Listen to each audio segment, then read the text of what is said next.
पण शेतकरी मित्रांनो, आता जे काही नमोच्या 19व्या हप्त्यासाठी KYC बंधनकारक करण्यात आले होते व आयडेंटिटी ओळखपत्र म्हणजेच की फार्मर ID हे पण बंधनकारक करण्यात आले होते, ते आता 20व्या हप्त्यासाठी अतिशय कठोर आणि महत्त्वाचे निर्णय घेण्यात आले आहेत. ते निर्णय कोणते? तर शेतकरी मित्रांनो, जे काही तुम्हाला PM किसानचा 2000चा दर 4 महिन्याला हप्ता येत होता, ते हप्ता जर तुम्हाला पाहिजे असेल तर जे काही फार्मर ID आहे, ती फार्मर ID आवश्यक लागते तुमच्यापाशी. म्हणजेच की फार्मर ID म्हणजे जसे आपल्या मानवाचे जसे आधार कार्ड आहे, त्याच्याच प्रकारे आपल्या शेतीचे आधार कार्ड म्हणून त्या ओळखपत्राची पुष्टी करण्यात येणार आहे. तर शेतकरी मित्रांनो, तुम्हाला फार्मर ID नुसत्या PM किसान व नमो शेतकरीसाठीच नाही, तर अनेक योजनेसाठी त्या फार्मर IDद्वारे लाभ घेता येणार आहे.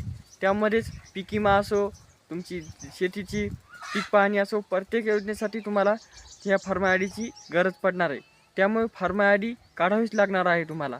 त्याचबरोबर शेतकरी मित्रांनो, KYC, तर KYC व आधार कार्ड बँक लिंक हे पण करून घ्या, कारण की नमोच्या 20व्या हप्त्याची तारीख बी डिक्लेअर झालेली.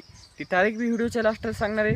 त्याआधी आपण पाहूया आपल्या PM किसानचा 20वा हप्ता जो मिळणार आहे ती किती मिळणार. तर शेतकरी मित्रांनो, PM किसानचा 20वा हप्ता देशात संपूर्ण राज्यात, संपूर्ण जिल्ह्यात, संपूर्ण गावात वाटप केला जातो.